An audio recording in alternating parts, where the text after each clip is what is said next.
Hoy en el radar, ¿Estado de Derecho o Estado de Chueco? La correcta aplicación de las leyes en México pareciera en letra muerta. Y de la protesta a los actos vandálicos, marcha contra feminicidios en Sonora termina en destrozos. México retrocede en su lucha contra la violencia e impunidad. Le mostraré cifras. Y le cuento de la presa El Zapotillo, obra detenida desde hace 4 años. Yo soy Tania Gómez y le voy a tener esto y más al regresar del corte. En el radar. Oiga, comenzamos en Sonora, donde una marcha en contra de la violencia de género y los feminicidios se volvió violenta y devino en actos vandálicos. Juan Carlos Zúñiga, de Mega Noticias Hermosillo, nos tiene el reporte. Adelante. Tania, buenas tardes, gracias por este enlace. Te cuento que al menos 3,000 mujeres convocadas por el colectivo Feministas del Desierto protestaron este domingo en Hermosillo en una marcha que inició a las 6 de la tarde en las escalinatas del Museo y Biblioteca de la Unison de la Universidad de Sonora y que culminó en la sede del Poder Judicial del Estado, en donde algunas de ellas derribaron la reja, se introdujeron a las instalaciones, vandalizaron oficinas e incendiaron papelería. Inclusive la recepción de la oficina del presidente del Supremo Tribunal de Justicia, Francisco Gutiérrez Rodríguez, fue también ocupada por las manifestantes. El hecho que detonó la incursión a la sede del Poder Judicial fue que apagaron las luces de la explanada y del edificio que alberga a la máxima autoridad judicial en el Estado, hecho que molestó a las mujeres, quienes exigieron que las encendieran y si no lo harían, ellas mismas entrarían al edificio a volver a poner la iluminación en la plaza. Frente a la sede del Supremo Tribunal de Justicia aseguraron que su protesta fue por Ingrid, Dolores, Itzel, Paloma, Ámbar, Raquel y todas las víctimas de feminicidio y procedieron a derrumbar la reja del edificio ante la mirada de guardias de seguridad que no intervinieron. Reclamaron a la gobernadora Claudia Pavlovich Arellano su negativa a que en Sonora haya alerta de violencia de género y a quien acusaron de encubridora. Al presidente Andrés Manuel López Obrador por minimizar el problema y a los integrantes del Poder Judicial de Sonora por no hacerles justicia. En el trayecto, las manifestantes realizaron pintas en el Palacio de Gobierno, sede del Poder Ejecutivo y en el edificio del Congreso del Estado. Al inicio de la protesta pidieron a los hombres no participar en la marcha. Al lugar acudió el secretario de Seguridad de Sonora, David Anaya Coley, quien declaró que tenía preparado a un grupo de mujeres policías desarmadas para intervenir en caso de que fuera necesario. La sede del Poder Judicial fue acordonada por la Guardia Nacional y esta mañana su titular, Francisco Gutiérrez Rodríguez, indicó que esperará que la fiscal del Estado, Claudia Elvira Contreras, actúe de oficio en contra de quienes realizaron los daños. La Fiscalía, por su parte, aseguró que está integrando la investigación y que en su momento ofrecerá una postura. En Sonora, por cierto, Tania, en 2019 el número de carpetas de investigación por feminicidio aumentó 28.12% en comparación con 2018 y en lo que va del año van ya 2 carpetas abiertas por el mismo delito. Se trató de una manifestación inédita, jamás en la historia de Hermosillo y de Sonora se había presentado una manifestación multitudinaria de mujeres, salvo cuando ocurrieron los hechos de la guardería ABC. Sin embargo, en el tema de la protesta contra la violencia de género, esta es la primera ocasión que ocurre algo de este tipo, Tania. Juan Carlos, por supuesto entendemos la molestia porque considero que es generalizado, pues que lo del feminicidio haya incrementado en todo el país y que pues en realidad no se vean medidas en contra de este hecho. Sin embargo, pues siempre será cuestionable pues este tipo de violencia, que las manifestaciones pues, no sean pacíficas, vaya que terminen en este tipo de sucesos, Juan Carlos. Sí, la opinión pública está polarizada en Sonora. Hay quienes critican el hecho de que un grupo de mujeres, porque no fueron todas las que participaron en la marcha, un grupo de ellas se introdujera de manera violenta a las instalaciones del Poder Judicial y que destruyeran papelería y que destruyeran las instalaciones o parte de las instalaciones. Y hay otro grupo importante también que asevera que se justifica el hecho de que se hayan introducido así al Poder Judicial por la inacción del mismo poder con ellas. Así que pues está polarizado. La fiscal del Estado no ha pronunciado si abrirá una carpeta de investigación y bueno, pues va a perseguir el delito que dice el titular del Poder Judicial debe perseguirse de oficio. Hay opiniones encontradas aquí en Sonora en cuanto a si se debe o no perseguir esta manifestación. Claro, te agradezco tu reporte, Juan Carlos, nos mantenemos muy pendientes. Gracias, Tania, a tus órdenes.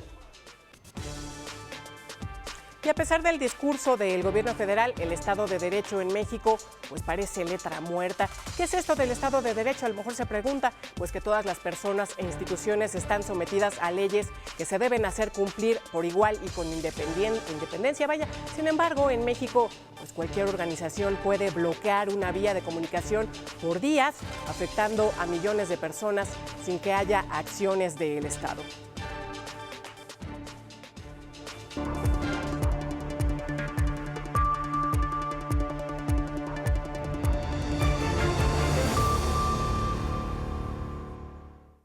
Hay que apoyar la conclusión del cable submarino de fibra óptica que ya se colocó desde Topolobampo, Sinaloa, hasta La Paz, lo que ayudará a mejorar las telecomunicaciones. Así lo dijo el presidente Andrés Manuel López Obrador durante la mañanera del viernes pasado, realizada en la capital de Baja California Sur. Y va a ayudar a la comunicación, hay que apoyarlo. Sin embargo, desde hace 5 meses, un grupo minoritario de ejidatarios de Topo Viejo, en Ahome, Sinaloa, tiene detenida en forma arbitraria y bajo amenazas la conclusión de la obra de cable submarino que sacará del rezago en telecomunicaciones a la península de Baja California Sur y traerá beneficios a sus 700,000 habitantes e industria, que podrán tener acceso a Internet de velocidad equivalente al resto del país, detonando desarrollo y bienestar. Si es algo que beneficia, que no hay oposición, y nosotros tenemos que ser respetuosos del Estado de Derecho. El cable submarino de 250 kilómetros de largo tiene un avance de más de 98% luego de una compleja instalación en la profundidad del Mar de Cortés, que cuenta con todos los permisos federales y estatales y además cumpliendo con todas las normas y requerimientos ambientales. Y es en ese tramo de 5 kilómetros sobre el derecho de vía de la carretera estatal que lleva a la zona de Maviri, donde un grupo de ejidatarios detuvieron en forma amenazante la conclusión de las obras. Hasta el momento, a pesar de contar con resoluciones del Tribunal Unitario Agrario 27 que ordena continuar con la obra, al confirmar que no se afecta a las tierras del ejido, se espera que se haga valer el Estado de Derecho. Mientras que en Baja California Sur urge la conectividad, este grupo de ejidatarios mantiene detenida ilegalmente la obra. En Jalisco, la construcción de la presa El Zapotillo está parada desde hace 4 años. Esto debido a la inconformidad de algunos habitantes en ser reubicados. La semana pasada, el equipo de Meganoticias TVC recorrió la obra. Tuvieron que pasar 4 años para que de nueva cuenta habitantes de Temacapulín, Acacico y Palmarejo pudieran volver a tener acceso en la obra para consolidar la presa El Zapotillo. El recorrido para llegar a esta presa es de aproximadamente 2 horas y 30 minutos. Autoridades de la coordinación de la Oficina de la Presidencia de la República, encabezados por Armando Jiménez, y el director general del organismo Cuenca Lerma Chapala, José Luis Acosta, acompañaron a representantes de colectivos que se oponen a la construcción de la presa El Zapotillo y al presidente de la Comisión Estatal de Derechos Humanos, Alfonso Hernández Barrón, a realizar una supervisión del proyecto.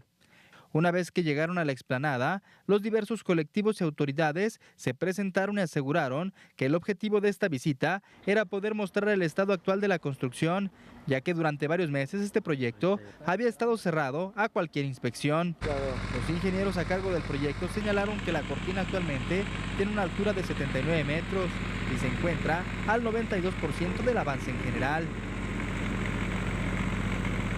Se mostraron las obras de contención de la presa, parte complementaria del proyecto que servirá para captar de manera anticipada el agua que llegue durante el temporal de lluvias. Posteriormente, se visitó la cortina principal de la presa.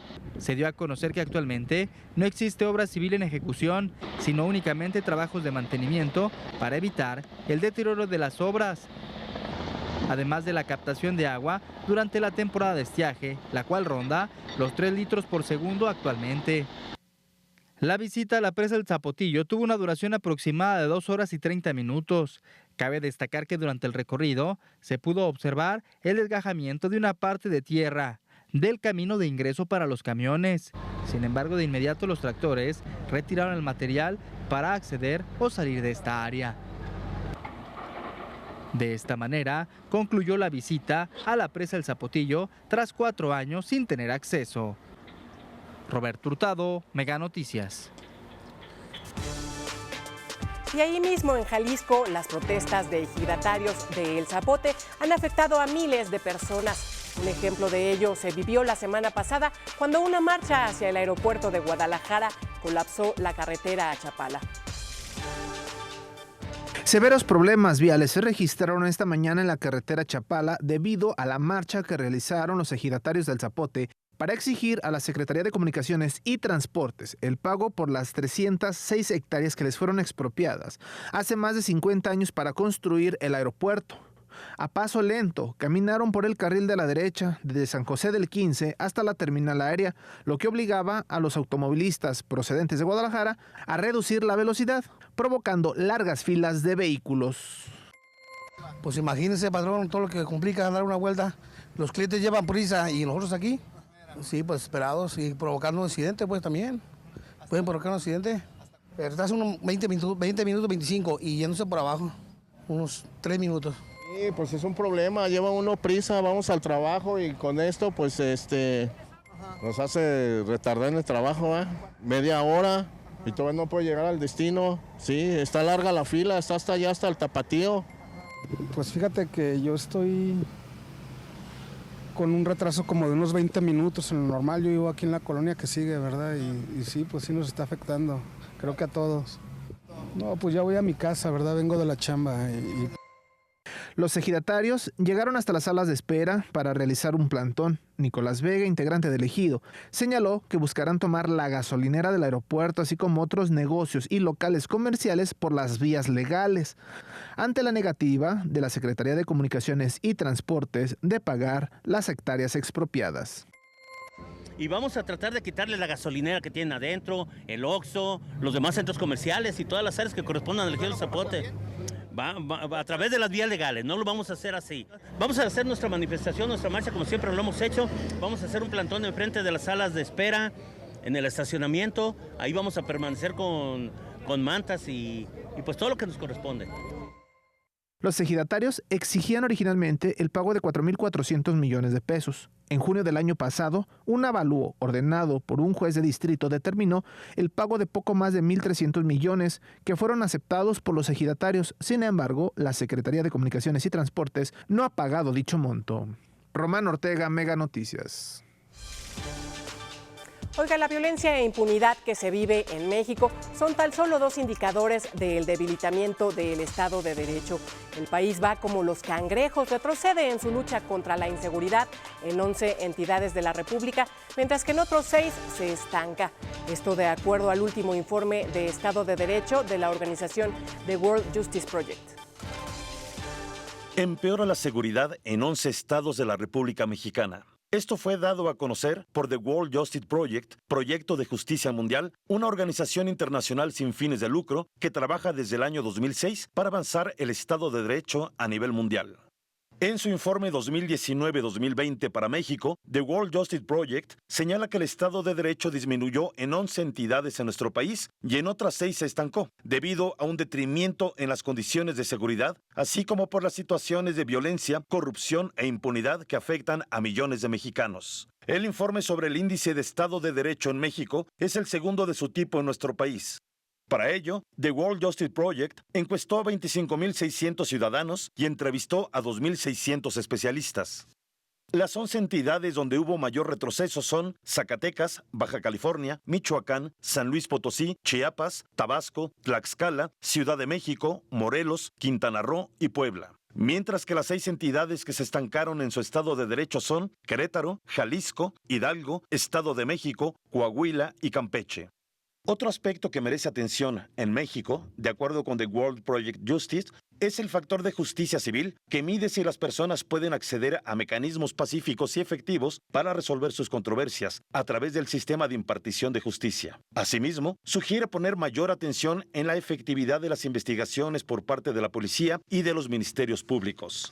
The World Justice Project también advierte que existen retos persistentes en las 32 entidades del país, no solo en detrimento en las condiciones de seguridad, sino también en materia de corrupción y justicia, como consecuencia del aumento en la tasa de homicidios, del incremento en la prevalencia e incidencias delictivas. La Organización de las Naciones Unidas, ONU, define el Estado de Derecho como el principio donde todas las personas, instituciones públicas y privadas en un país están sometidas a leyes justas, imparciales y equitativas, las cuales se hacen cumplir por igual sin discriminación. Los derechos humanos previstos en la Constitución Política de México y en los tratados internacionales reconocen el derecho a la vida, el derecho a la seguridad, el derecho a la igualdad, el derecho a no ser discriminado, el derecho a la libertad de opinión, el derecho a la libertad religiosa, el derecho a la privacidad y los derechos laborales. La organización World Justice Project afirma que un Estado de Derecho efectivo reduce la corrupción, protege a las personas de hechos injustos y combate la pobreza. En México, como los cangrejos, vamos para atrás en el Estado de Derecho. Leonardo Ferrera, Mega Noticias, TVC. Oiga, a continuación le contamos de algunas historias de terror de víctimas de extorsión y secuestros virtuales que se han registrado en Cajeme. Las extorsiones telefónicas y los secuestros virtuales son una realidad. En lo que va del año, en el municipio de Cajeme, Sonora, se dispararon las denuncias de llamadas de extorsión al 089. Este 2020 se han registrado al menos 145 reportes, un incremento del 70.5% en comparación con el 2018, cuando durante todo enero y febrero fueron 85 reportes. Y en comparación con el 2019, cuando hubo 55, el aumento es de un 163%. Tuve una llamada aquí al número de mi casa donde me hablaba la misma voz de mi hija que me decía que se le habían metido a la casa y que tenían al niño ahí adentro y que a ella la habían soltado y que salió con los vecinos y que ahí estaba y que estaban armados las personas. Pues me sentí desesperado, me sentí con la impotencia de ir y entrar a la casa y pues tope lo que tope, dije yo voy a entrar, ¿no? Adrián Noriega, jefe de la Unidad Especializada de Combate al Secuestro de la AMIC, señala que en su mayoría se trata de extorsionadores provenientes de otros estados. Denuncias de extorsión telefónica hemos atendido bastantes. En algunos casos amedrentan a las personas a través de llamadas telefónicas con el argumento de que los tienen vigilados, que les van a hacer daño, que les van a cobrar determinada cantidad de dinero por protección. Se ha establecido que esos teléfonos en muchos casos son ladas locales, vamos a decir, de por acá de Cajeme, pero a través de las investigaciones se establece que están en otros lugares ajenos al estado de Sonora. Aún así, los afectados narran que se les da información detallada. Incluso, los extorsionadores imitan las voces de los supuestos secuestrados. Y me dice, llorando, pues, en el teléfono, ¿no? Su voz era su voz, la misma voz de ella. Y le pregunto, ¿y el niño? No, pues lo tienen ahí llorando, ella gritando que lo tenían encerrado en la misma casa. Entonces le pusieron a alguien en el teléfono que le hablaba como mi papá, o sea, todo así las expresiones que mi papá hace o como le llama a mi hermano, el apodo que le dice a mi hermano, pues todo así era igual y mi hermano se asustó porque mi hermano contestó pensando que era alguien que estaba aquí en Obregón porque tenemos familia aquí, entonces contestó y cuando contestó era una persona que le empezó a decir que tenía a mi papá y que lo tenía pues secuestrado. En estos casos, los que planean el delito lo hacen de manera meticulosa, logrando incluso aislar a los afectados y fingiendo así un secuestro.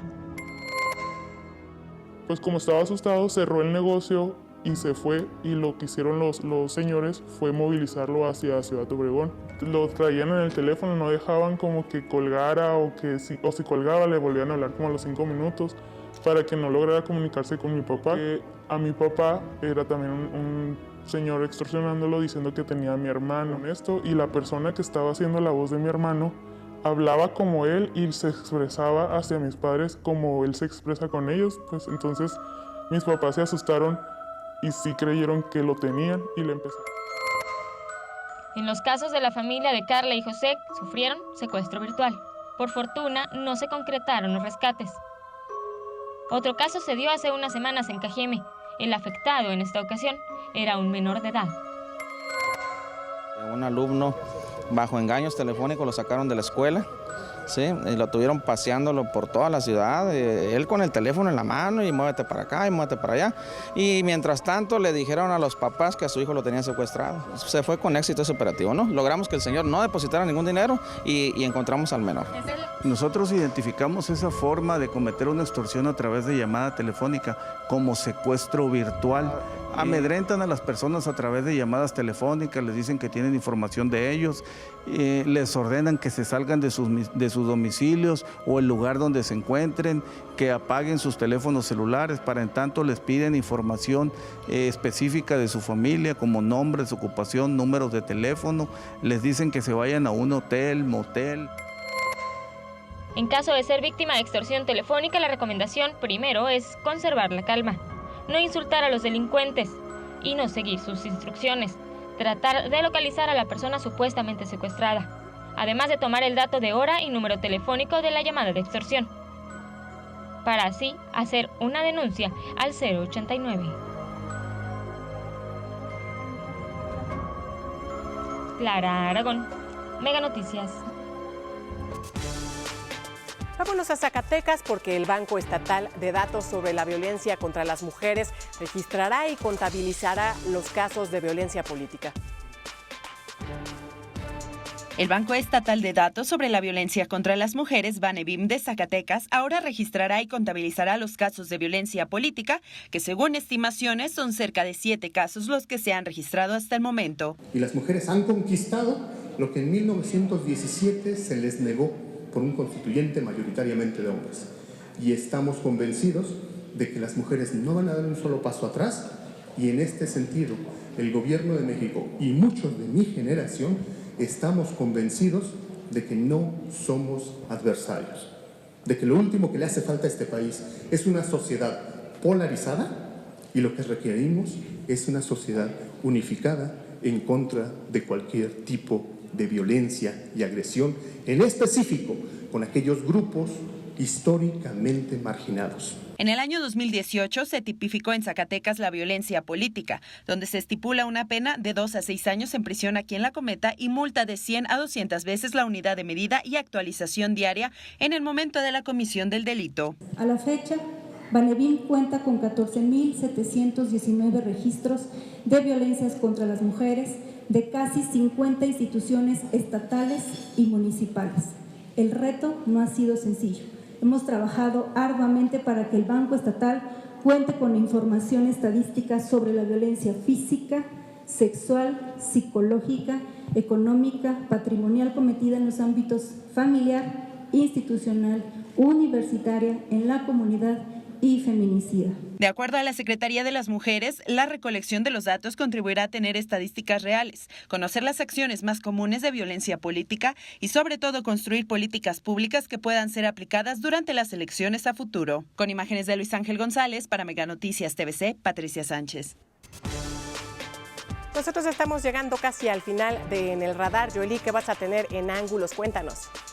Hola Tania, pues vamos a platicar de estos temas que tú ya pusiste sobre la mesa cuando falta el Estado de Derecho, dónde están los límites de la manifestación y dónde terminan los límites de la libre manifestación. De eso va nuestro debate el día de hoy, ya estamos aquí listos con nuestros invitados, no le cambien. Tania, regresamos contigo.